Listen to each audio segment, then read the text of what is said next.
नमस्कार दोस्तों, मैं गौरव एक बार फिर से आप सबका स्वागत करता हूं आपके अपने परिवार स्वाध्याय श्रेणी में। दोस्तों आज के लिए सॉरी बोलता हूं, मुझे पता है क्लास बहुत ज़्यादा लेट हो चुकी है क्योंकि आज क्लास तैयार नहीं थी। अभी क्लास तैयार की है हमारे मित्र, हमारे दोस्त, हमारे टाइप राइटर साहब ने अभी क्लास तैयार करके दिया। हमारे बहुत खास मित्र हमारे। चलिए कोई बात नहीं है, चलिए शुरू करते हैं आपका पहला क्वेश्चन। और आपको पता है कि हिंदी की क्लास को हम कैसे लेते हैं, फुल्ली डिटेल के साथ हम पढ़ते हैं। तो ये शुरू करते हैं पहला क्वेश्चन। और पहला क्वेश्चन क्या कहता है, पढ़िए। शांत रस का स्थायी भाव क्या होता है। हाँ, एक बात और कि आप लोगों ने किसी ने भी आंसर नहीं दिया है क्वेश्चन का, मैं उस दिन का वेट करूंगा जिस दिन आप लोग आंसर दोगे, कि मैं कोई भी क्वेश्चन दूं आप लोग आंसर दोगे, ताकि आप लोग समझ सको हमें। चलिए कोई बात नहीं है। शांत रस का स्थायी भाव किसे कहते हैं। शांत रस का स्थायी भाव क्या है। निर्वेद, श्रृंगार, वात्सल्य या करुण रस। समझिए अभी कि रस किसे कहते हैं। रस के प्रणेता कवि किसे माना जाता है। रस के प्रणेता कवि किसे माना जाता है। रस के माना जाता है भरत मुनि को। किसे, भरत मुनि को। अगर बात करूं, भरत मुनि ने रस शास्त्र की रचना की है। किसकी, रस शास्त्र। और आपकी नाटक के शास्त्र की। किसकी, नाटक शास्त्र की। ये नाटक लिखा हुआ है, इसे अच्छी तरह आप लोग थोड़ा सा लिख लेना। चलिए मैं ही कर देता हूं।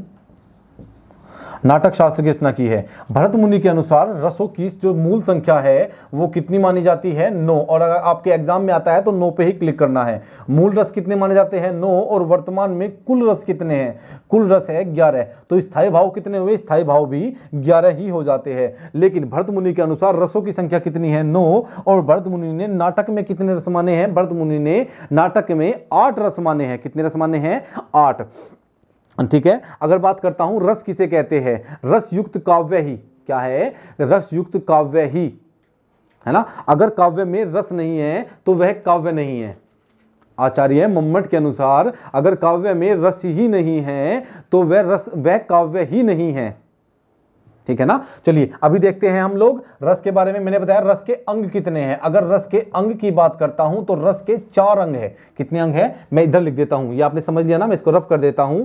रस के 4 अंग है। अंग कौन कौन से है, लिख लीजिए। स्थायी भाव, स्थायी भाव, ठीक है ना।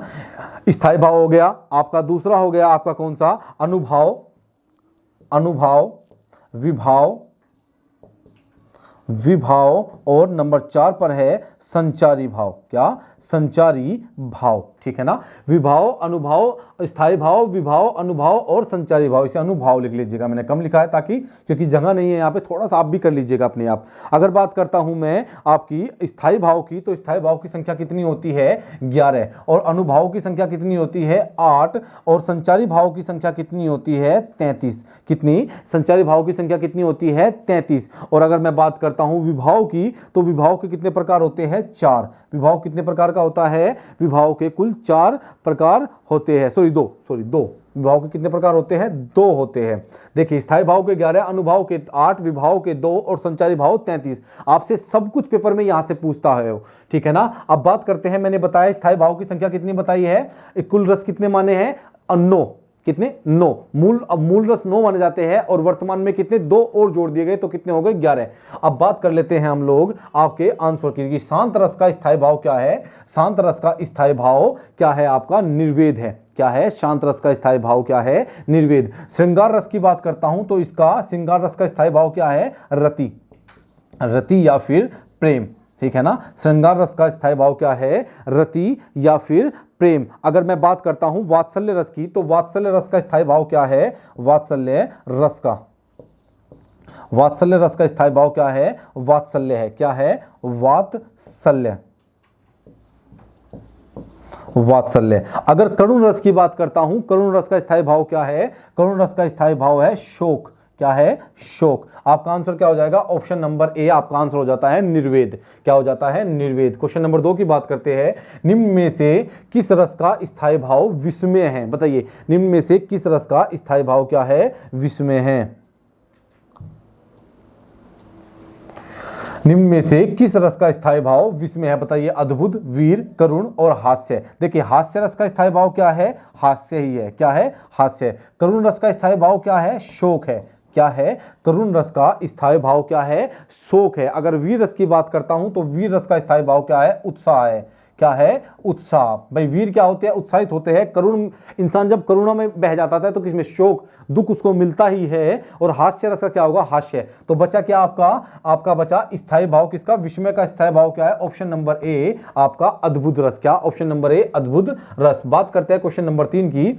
स्थायी भाव की कुल संख्या कितनी है। मैंने अभी बताया था आपको कि स्थायी भाव की कुल संख्या कितनी है। अगर आपके ऑप्शन में 11 भी दिया हो और आपके ऑप्शन में 9 भी दिया है तो हम किसके साथ जाएंगे, 9 के, क्योंकि मूल रस कितने माने हैं भरत मुनि ने, 9 माने हैं। कितने, 9 माने हैं भरत मुनि ने। अगर मैं बात करता हूं कि नाटक में कितने माने हैं, तो नाटक में कितने माने हैं, 8 माने हैं। कितने, 8 माने हैं। तो मूल रस कितने हैं या कुल रस कितने हैं, 9 है। कितने, 9। ठीक है, भरत मुनि ने जो नए 2 रस जोड़े गए हैं उनको रस में माना ही नहीं था। ठीक है, जिसकी पहले आशा न की जाए के लिए एक शब्द। क्वेश्चन नंबर 4 क्या कहता है, जिसकी पहले आशा ना की जाए उसके लिए एक शब्द क्या है, आपका प्रत्याशित, अप्रत्याशित, आशातीत और आशाजनक। बताइए इनमें से आपका राइट आंसर क्या हो जाएगा। जिसकी पहले आशा न की जाए तो उसे क्या कहेंगे, उसे कहेंगे अप्रत्याशित। क्या, अप्रत्याशित। ऑप्शन नंबर बी इसका राइट आंसर हो जाएगा। जिसकी पहले आशा न की गई हो उसे क्या कहेंगे, उसे अप्रत्याशित कहते हैं। क्वेश्चन नंबर 5 की बात करते हैं। मुझे जिसके हृदय पर, सॉरी ये मुझे गलत लिखा हुआ है यहां पे, इसे पहले मैं काट देता हूं, ये गलत हुआ है यहां पर, ये यहां पे नहीं है। ठीक है,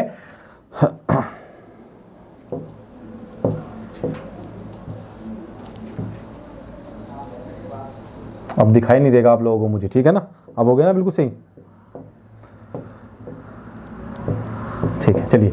जिसके हृदय पर घात हुआ हो, जिसके हृदय पर घात हुआ हो, वाक्यांश के लिए एक शब्द बताइए। जिसके हृदय पर घात हुआ हो उसके लिए एक शब्द आपको बताना है, क्या होगा, क्या होगा, अंत्यवासी, मर्माहूत, मर्माहत या फिर मर्माहत या मर्माहित। बताइए क्या होगा आपका, जिसके हृदय पर घात हुआ हो उसे क्या कहेंगे, ऑप्शन नंबर सी इसका राइट आंसर हो जाएगा, मर्माहत। क्या कहेंगे, इसे कहेंगे मर्माहत।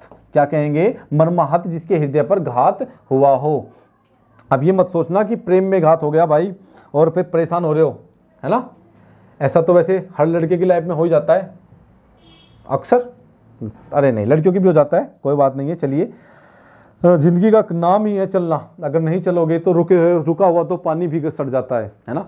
अगर रुक जाओगे तो रुका हुआ तो पानी भी सड़ जाता है। पानी जब तक चलता है तब तक ही वो ठीक रहता है, तो रुकना नहीं है जिंदगी में, कोई बात नहीं है। दर्द जिंदगी का एक हिस्सा है ना। क्या कहते हैं ना कि मैडम कहती है, मुझे याद नहीं है मैडम की वो बात, मैडम कहती है ना कि किसी चीज़ का सोल्यूशन करना art of life, art of life, और दर्द क्या है, पार्ट ऑफ लाइफ। परेशानियां क्या है, पार्ट ऑफ लाइफ, और उस चीज का सोल्यूशन करना क्या है, आर्ट ऑफ लाइफ। तो ठीक है ना, तो इसलिए आगे बढ़िए और बढ़ते रहिए जब तक अपनी मंजिल तक ना पहुंच जाए। अक्सर मुसीबतें उनके नसीब में आती है जो खिलाड़ी बेहतरीन होता है ना। देख लीजिए, किसी को देख लीजिए, चाहे आपके बड़े बड़े आज या पहले जितने भी आदमी हुए हैं जिनके नाम आज इतिहास में दर्ज है या आने वाले समय में इतिहास में दर्ज हो जाएंगे, जैसे आपके एलोन मस्क, उनकी कहानी देख लीजिएगा, बहुत बहुत संघर्ष किया उन्होंने। अगर अपने मित्र है दीपू, इनकी कहानी देख लीजिएगा, कभी सामने लेके आएंगे, आपने मौका दिया तो बताएंगे क्या दर्द है, क्या लाइफ में परेशानी रही। और बहुत सारे हैं आपके सामने एग्जाम्पल है। दर्द उसी को मिलता है जो बड़ा बनने वाला होता है, और जो बड़ा ही नहीं बनता उसको दर्द भी नहीं मिलता, वो नॉर्मल लाइफ लेके आता है, और जो बड़े बनते हैं उनको ही दर्द मिलता है। तो चलिए कोई बात नहीं है, अभी आप शुरू करिए।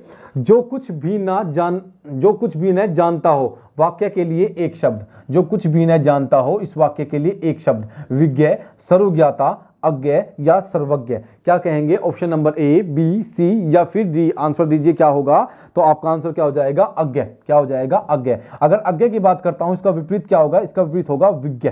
क्या होगा, विज्ञ। और अज्ञ का मतलब क्या होता है, जो कुछ भी न जानता हो। तो विज्ञ का अर्थ क्या होगा, जो जानता हो। क्या है, जो जानता हो। सर्वज्ञ और विज्ञ दोनों एक ही बात है, जो सब कुछ जानता हो सर्वज्ञ या फिर विज्ञ। क्या, विज्ञ। और जो कुछ भी ना जानता हो, ऑप्शन नंबर सी, अज्ञ होगा। क्या होगा, अज्ञ। क्वेश्चन नंबर 7 की बात करते हैं। अखरोट शब्द किस भाषा का शब्द है, बताइए। अखरोट जो शब्द है ये किस भाषा का शब्द है, आपका किसका, पुर्तगाली, फारसी, अरबी या फिर पश्तो। बताइए क्या होगा, इनमें से किस भाषा का शब्द आपका क्या है, इनमें से किस भाषा का शब्द आपका अखरोट है। क्या है? अखरोट किस भाषा का शब्द है? अगर मैं बात करता हूं पुर्तगाली की, तो पुर्तगाली के शब्द है गमला। क्या है? गमला। अलमारी। क्या है? गमला, अलमारी, रिक्शा। ठीक है ना? क्या हो गया? गमला हो गया, अलमारी हो गया, रिक्शा हो गया, तौलिया। तौलिया क्या हो गया? तौलिया हो गया। आपका तंबाकू हो गया, वैसे भी तंबाकू पुर्तगाली ही तो लेके आए थे। और कॉफी हो गया। क्या हो गया? कॉफी। ये कैसे शब्द है? ये सभी के सभी पुर्तगाली शब्द है। अगर मैं बात करता हूं अरबी शब्द की, तो अरबी शब्द की बात करता हूं तो मौसम, मौसम, मुहावरा, औरत,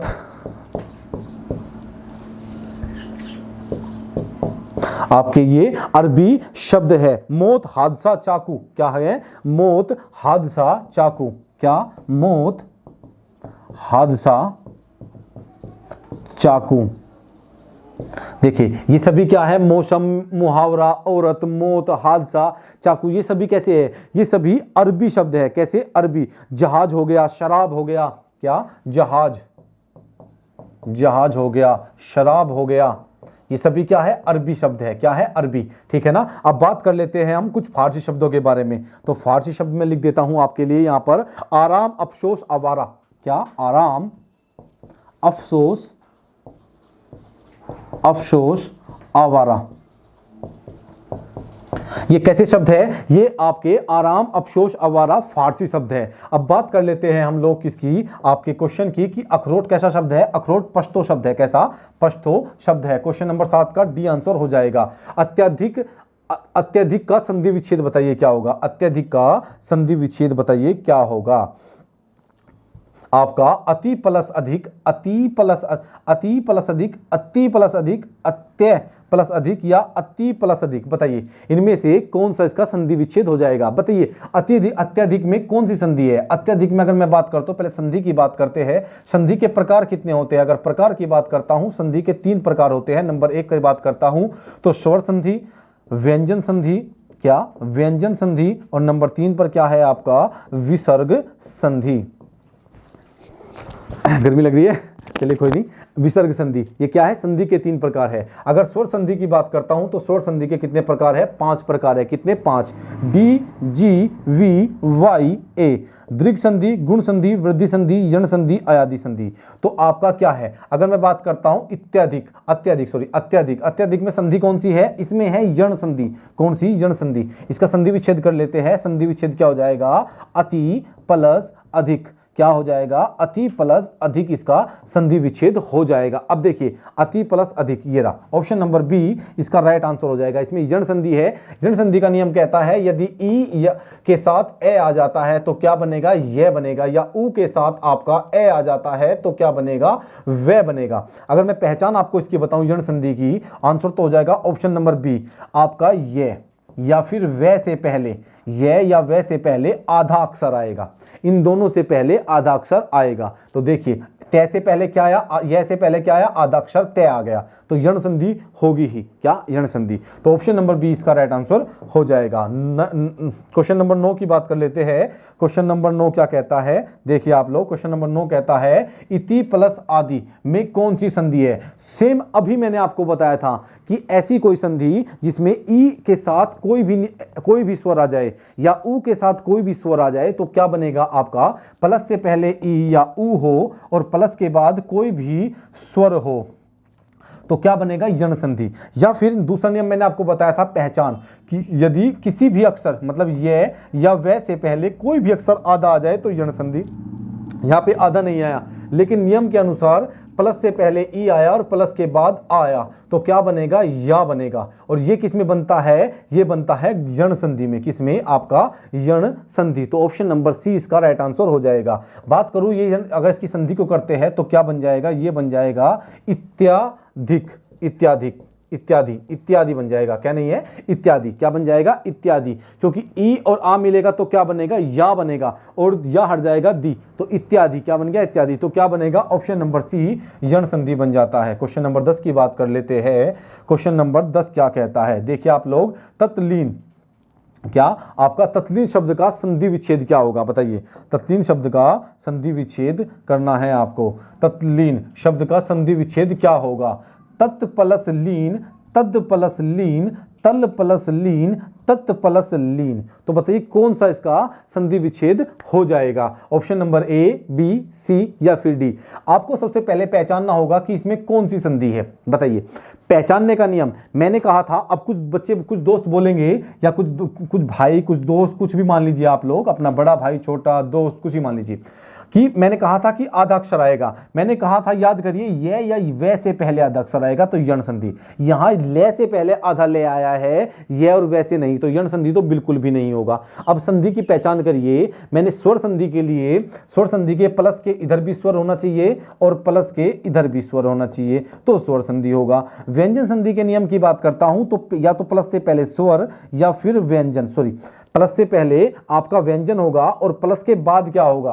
प्लस से पहले आपका व्यंजन, प्लस से पहले व्यंजन होगा, प्लस के बाद या तो व्यंजन ही होगा या फिर आपका स्वर होगा, कोई सा भी आ सकता है, लेकिन प्लस से पहले हमेशा व्यंजन आएगा। तो देखिए अभी इसको पहचानिए कि इसमें कौन सी संधि है, कि इसमें कौन सी संधि है। देखिए तत् प्लस लीन, तय तय प्लस लीन, ये क्या है आपका? तय संबंधी नियम इसमें लग जाएगा। हलंत लगा हुआ है। तय संबंधी नियम क्या कहता है? किसी भी व्यंजन वर्ग का पहला वर्ण के सामने यदि कोई सघोष वर्ण आ जाए तो पहला अपने तीसरे में चला जाता है, तय थे दे। लेकिन यहां पर ये दे में नहीं गया। बिल्कुल सही बात है भाई, ऐसा कैसे हो गया? क्योंकि तय संबंधी नियम थोड़ा सा बदल जाता है। फिर तय संबंधी नियम कहता है यदि तय के साथ क्या आ जाता है? ले आ जाता है, तो तय भी किस में बदल जाएगा? तय भी आधे ले में बदल जाएगा, क्योंकि तय के यहां पे भी हलंत था तो यहां पे भी हलंत होगा। तो ये क्या हो जाएगा? ये बन जाएगा तत् प्लस लीन, तत् प्लस लीन। तय के सामने ले आया तो तय आधे ले में बदल गया, तो क्या बन गया? तल्लीन बन गया। क्या बन गया? तल्लीन। तो ऑप्शन नंबर ए इसका राइट आंसर हो जाएगा।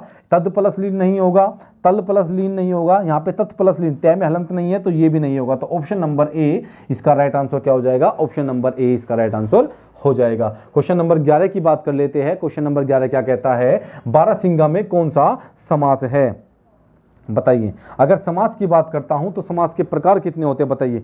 समास, टाइम बहुत ज्यादा हो गया, थोड़ा सा जल्दी चलना होगा। समास, बारहसिंगा में कौन सा समास है? देखिए बारहसिंगा की बात करता हूं तो बारहसिंगा में बहुब्रीहि समास है। बहुब्रीहि समास की बात करता हूं तो इसके दोनों पद, इसमें कोई भी पद प्रधान नहीं होता, कोई पद प्रधान नहीं होता, नहीं होता। तत्पुरुष की बात करता हूं तो उत्तर पद प्रधान होता है। अगर कर्मधारय की बात करता हूं तो उत्तर पद प्रधान होता है और इसमें विशेषण और विशेष्य का संबंध होता है। किसका? विशेषण और विशेष्य का, विशेषण और विशेष्य का संबंध होता है। या हम कह सकते हैं उपमान और उपमेय का संबंध भी इसमें देखा जाता है, उपमान और उपमेय का संबंध भी इसमें देखा जाता है। अव्ययभाज्य समास की बात करता हूं तो पूर्व पद प्रधान होता है। क्या? पूर्व पद। और पूर्व पद या तो आपका अव्यय होगा, अव्यय क्या होगा? पूर्व पद या तो अव्यय होगा या फिर आपका क्या होगा? या आपका उपसर्ग होगा। क्या? उपसर्ग होगा। इन दोनों में से एक होगा। तो आपका राइट आंसर क्या हो जाएगा? कर्म बहुब्रीहि समास। इसमें कोई तीसरा पद प्रधान होता है। 12वें क्वेश्चन की बात करते हैं। प्रतिदिन में कौन सा समास है, बताइए। प्रतिदिन में कौन सा समास है? प्रतिदिन में अभी बताया था मैंने कि प्रति, क्या? प्रतिदिन, क्या? प्रतिदिन। तो क्या है? उपसर्ग आया हुआ है, या हम कह सकते हैं इसमें क्या आया हुआ है? प्रति। प्रति क्या है? ये आपका क्या है? अव्यय विभाव। ये आपका क्या है? सॉरी, ये है आपका अव्यय, अव्यय शब्द। तो क्या हो गया इसमें? अव्यय विभाव समास। इसमें पूर्व पद प्रधान होता है। क्या होता है? पूर्व पद प्रधान होता है। बहुब्रीहि समास की बात करता हूं तो दोनों ही पद प्रधान नहीं होते, इसमें कोई भी पद प्रधान नहीं होता, कोई तीसरा पद प्रधान होता है। तत्पुरुष की बात करता हूं तो पूर्व पद प्रधान होता, उत्तर पद प्रधान होता है। क्या होता है? उत्तर पद। ये आपसे एग्जाम में पूछता है, वो उत्तर पद प्रधान। और कर्मधारय समास में भी उत्तर पद प्रधान होता है। क्या होता है? उत्तर पद प्रधान होता है। अगर समास के प्रकार की बात करता हूं तो आपका समास के प्रकार कितने होते हैं? कर्ता ने, छोड़ दीजिए, कर्ता को हटा दीजिए, कर्ता ने कर्म को करण से, संप्रदान को के लिए, पदांत से अलग होने करने संबंध का, ये तत्पुरुष समास के प्रकार हो गए। समास की बात करता हूं मैं। अव्ययभाव, अव्ययभाव आपका द्वंद्व, द्विगु, तत्पुरुष, कर्मधारय, बहुब्रीहि। तो कितने प्रकार समास के? समास के 6 प्रकार होते हैं। और समास का अर्थ क्या होता है? संक्षेप, अपनी बात को छोटे रूप में कहना। संक्षेपिक समास का शाब्दिक अर्थ होता है संक्षेप, संक्षेप में कहना, अर्थात अपनी बात को छोटे रूप में कहना। और समास अगर बात करता हूं समास में, समास जो आपकी जैसे राजकुमार, क्या आपका राजकुमार, तो ये क्या है, ये आपका समास विग्रह है। क्या, राजकुमार सामासिक शब्द है, सॉरी सामासिक शब्द। और राजा का कुमार क्या है, समास विग्रह है। क्या है, अपनी बात को छोटे रूप में कहना क्या कहलाता है, समस्पद कहलाता है। संक्षिप्त में कहलाना समस्पद कहलाता है या सामासिक शब्द कहलाता है, और उसको विस्तृत रूप में कहलाना समास विग्रह कहलाता है। ठीक है ना। तो समास के प्रकार कितने हो जाते हैं, समास के 6 प्रकार हो जाते हैं। ठीक है, अब बात करते हैं क्वेश्चन नंबर 13 की। दोस्तों बहुत कम टाइम रह गया है, 20 मिनट हो चुकी है और अब तक हमने सिर्फ 13 क्वेश्चन किए हैं। आप लोगों ने टाइम भी कम दिया हमें। सीता के बच्चे घास फूस की तरह बढ़ रहे हैं, उपयुक्त वाक्य में प्रयुक्त घास फूस शब्द में कौन सा समास है, बताइए। घास फूस शब्द में कौन सा समास है, क्वेश्चन नंबर 13 का आंसर दीजिए आप लोग। कौन सा होगा, तो इसमें होगा द्वंद्व समास। क्या होगा, द्वंद्व समास। एक बात मैं आपको बता देता हूं, द्वंद्व समास में दोनों पद प्रधान होते, सॉरी द्वंद्व समास में दोनों पद प्रधान होते हैं। क्या, जैसे माता और पिता, यहां विलोम का एक आपको संयोग मिलेगा। जैसे घास फूस, माता और पिता, ठीक है ना। ये क्या है, आपके खाना पीना, क्या है आपके, ये आपके द्वंद्व समास के उदाहरण हैं। थोड़ा सा जल्दी चलना होगा, मैंने सब कुछ आपको समास के बारे में डिटेल में बताया। 1-2 क्वेश्चन में थोड़ा सा करना होगा। निम्न में से द्विज का अनेकार्थी शब्द क्या है, हाथ, दांत, हाथी या जल, बताइए। द्विज का अनेकार्थी शब्द क्या हो जाएगा। देखिए द्विज का अनेकार्थी शब्द क्या होता है, द्विज अनेकार्थी शब्द है जिसका दांत, इसका अर्थ होता है कि दांत। ध्वज की अगर बात करता हूं तो इसके अन्य अर्थ होते हैं दांत, ब्राह्मण, गणेश, श्री गणेश जो होते हैं, गणेश भगवान, गणेश, दांत, ब्राह्मण, आपका पक्षी। द्विज का अर्थ ही होता है जिसका 2 बार जन्म होता है। क्या, जिसका 2 बार जन्म होता है उसे क्या कहते हैं, उसे द्विज कहते हैं। जैसे एक बात करता हूं मैं दांत की, एक बार दूध के दांत टूटते हैं और फिर मूल दांत आते हैं हमारे, एक बार दूध के टूटे फिर उसके बाद दांत आते हैं, तो दांत का 2 बार जन्म हुआ। ब्राह्मण की बात करता हूं, एक बार मां की कोख से जन्म होता है और एक बार होता है जब वो जनेऊ धारण करता है। ठीक है। अगर गणेश जी की बात करता हूं तो गणेश जी का सबको पता ही है, एक बार जन्म हुआ था फिर शिव भगवान ने दोबारा उनको उनकी जो गर्दन थी वो काट दी, फिर से जन्म हुआ। अब बात करता हूं पक्षी की, एक बार जन्म होता है अंडे के रूप में और एक बार होता है अंडे के बाहर आकर। तो कितने प्रकार से जन्म हुआ, 2 प्रकार से। द्विज का मतलब ही होता है 2 बार जन्म होना, तो द्विज का इसमें अर्थ है दांत। क्या, दांत। क्वेश्चन नंबर 15 की बात कर लेता हूं। निम्न में से सारंग का अर्थ क्या है, सारंग का अर्थ क्या है। सारंग का अर्थ है आपका कामदेव, राजहंस, दंड, स्त्री, बताइए इसमें से सारंग का क्या अर्थ है। सारंग के अर्थ की अगर बात करता हूं तो सारंग का अर्थ क्या नहीं है। कामदेव सारंग का अर्थ है, राजहंस भी सारंग का अर्थ है, स्त्री भी सारंग का अर्थ है, लेकिन दंड जो है वो सारंग का अर्थ नहीं है। तो ऑप्शन नंबर सी इसका राइट आंसर हो जाएगा। अगर बात करता हूं मैं सिंह, कामदेव, स्त्री, सुंदर, ये सभी किसके अर्थ है, आपके आसमान, किसके, आपके सारंग के अर्थ होते हैं। ठीक है। अब बात कर लेते हैं चंद्रमा, सारंग का अर्थ है। अब बात करते हैं हम क्वेश्चन नंबर 16 की। क्वेश्चन नंबर 16 क्या कहता है, क्वेश्चन नंबर 16 की, क्वेश्चन नंबर 16 कहता है निम्नलिखित में से पत्र का अनेकार्थी शब्द क्या होगा, बताइए। पत्र का अनेकार्थी शब्द क्या हो जाएगा, तो पत्र का अनेकार्थी शब्द हो जाएगा आपका क्या, पत्ता, जल, पर्वत या जल पर्वत। शब्द क्या है, तो पत्र का अनेकार्थी शब्द क्या है, पत्ता। क्या है, ऑप्शन नंबर ए पत्ता। क्या है, पत्ता आपका एक अनेकार्थी शब्द है। इसके अर्थ होते हैं चिट्ठी। क्या, चिट्ठी। पत्र का एक अर्थ चिट्ठी भी तो होता है ना। पृष्ठ भी एक इसका अर्थ होता है, पृष्ठ। और पंख भी एक इसका अर्थ होता है, क्या होता है, पंख। और पत्ता भी, तो पत्ता तो आपके ऑप्शन में दिया हुआ है, ऑप्शन नंबर ए पत्र। क्या, पत्र आपका राइट आंसर हो जाएगा। 17वें क्वेश्चन की बात कर लेते हैं। ठीक है, 17वें क्वेश्चन की बात करते हैं।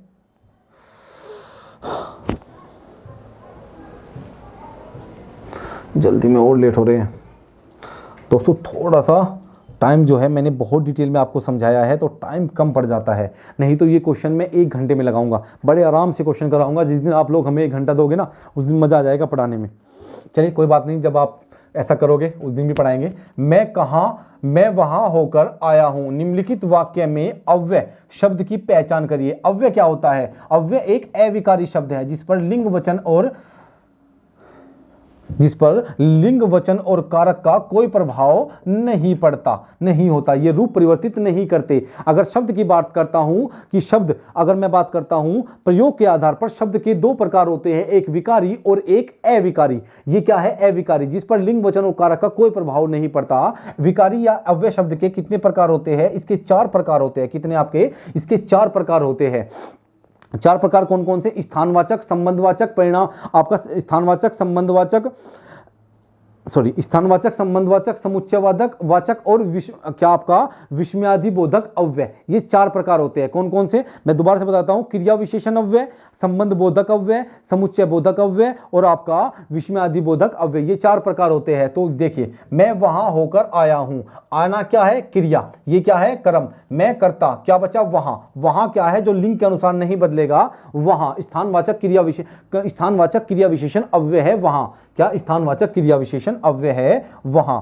ठीक है। अव्यय के प्रकार कितने होते हैं? 4। उसे धीरे धीरे लिखने की आदत है। निम्नलिखित वाक्य में धीरे धीरे शब्द क्या है? देखिए, क्रिया विशेषण, संज्ञा विशेषण, सर्वनाम क्या है? बताइए। इसमें है आपका क्रिया विशेषण अव्यय। क्या है? क्रिया विशेषण अव्यय। उसे धीरे धीरे कैसे?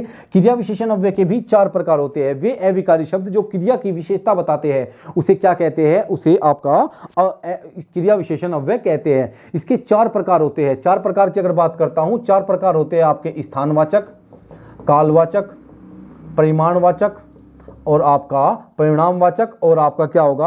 आपका रीतिवाचक, रीतिवाचक।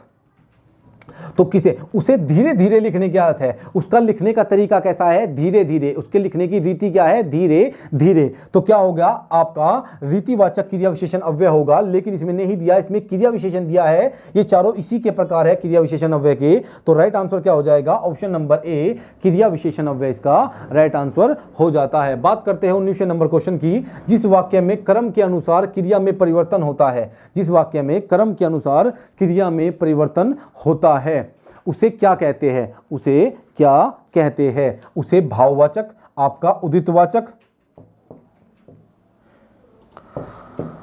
भाववाचक, उदितवाचक, कृतवाचक या क्रमवाचक।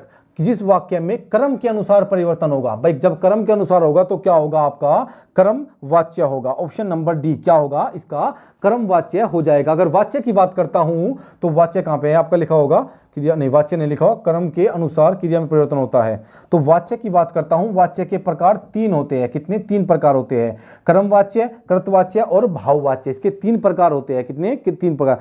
क्रिया का वह रूप जिससे यह पता चलता है कि क्रिया किस पर निर्भर करती है, कर्ता पर, कर्म पर या फिर आपकी भाव पर, तो उसे क्या कहेंगे? उसे वाच्य कहते हैं। ठीक है। कितने प्रकार? 3 प्रकार।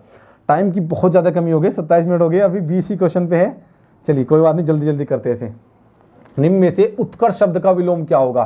नहीं तो और ज्यादा खुल के आपको बताना था अभी तो। उत्कर्ष का विलोम क्या होगा? अपकर्ष होगा। क्या होगा? अपकर्ष। ऑप्शन नंबर बी इसका राइट आंसर क्या हो जाएगा? अपकर्ष हो जाएगा। 21वें क्वेश्चन की बात कर लेते हैं। 21वां क्वेश्चन, निम्न में से ऋजु का विलोम क्या होगा? देखिए, ऋजु, और ऋजु का विलोम क्या हो जाएगा? आपका वक्र। ऑप्शन नंबर सी इसका राइट आंसर क्या हो जाएगा? वक्र। ऋजु की बात करता हूं तो ऋजु का मतलब होता है सीधा। क्या? सीधा। और अगर वक्र की बात करता हूं तो इसका अर्थ होता है तिरछा। क्या? तिरछा। ठीक है ना? क्या होता है? तिरछा। बात करते हैं 22वें नंबर क्वेश्चन की। उन्मीलन का विलोम क्या होगा? टाइम के अनुसार चलना पड़ रहा है, बिल्कुल 2 मिनट रह गई है। चलिए कोई नहीं यार। उन्मीलन का विलोम क्या होगा? उन्मीलन का विलोम होगा आपका निमीलन। क्या होगा? निमीलन होगा। 1-2 को छोड़ना पड़ेगा, जल्दी जल्दी चलते हैं। क्वेश्चन नंबर 23 की बात कर लेते हैं। निम्नलिखित में से दंत्य वर्ण कौन सा है? बहुत कुछ बताना था इसमें तो आपको, चलिए कल बताऊंगा। दंत्य वर्ण है आपका पहले कंठ, फिर तालव्य, फिर मूर्धन्य, फिर दंत्य। क्या? दंत्य। तो ये कै, चे, टे और ते वर्ण। तो चे, छे, ते, थे, दे। तो ऑप्शन नंबर डी इसका राइट आंसर क्या हो जाएगा? Option number D. बात करते हैं क्वेश्चन नंबर 24 की।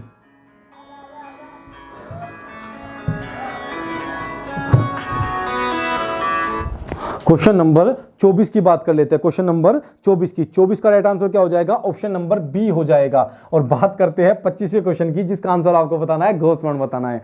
दोस्तों आज के लिए इतना रखेंगे। आपको बहुत बड़े वाला सॉरी, क्लास लेट हुई और टाइम भी बहुत कम है, और सुबह 6 बजे वाली क्लास रोज आइए, सुबह 6 बजे वाली क्लास में, जो आपके लिए बहुत ज्यादा इंपॉर्टेंट है। आज के लिए इतना रखेंगे। आप लोगों का बहुत बहुत धन्यवाद। और हाँ, इसका आंसर देना है कोई भी ऐसा नहीं जाएगा जो इसका आंसर नहीं देगा। जितने भी बच्चे क्लास को लेंगे वो सभी इसका आंसर देंगे। बड़ी मुश्किल से क्लास की है कंप्लीट, बहुत कुछ मैंने बताया, बहुत तेजी से मैं बोला हूं, तो प्लीज बहुत अच्छे से इसका आंसर देना। और हाँ, ऑफलाइन कमेंट करके इस क्वेश्चन का आंसर देना है, गॉस 1 किसे कहते हैं, और जितना डिटेल में हो सके उतना डिटेल में बताइए इस क्वेश्चन को, जितना आप बता सकते हो। ठीक है, देखते हैं आपकी तैयारी कितनी चल रही है, आंसर दीजिए। ठीक है दोस्तों, आज के लिए इतना रखेंगे। आपका बहुत बहुत धन्यवाद और जल्दी के लिए सॉरी।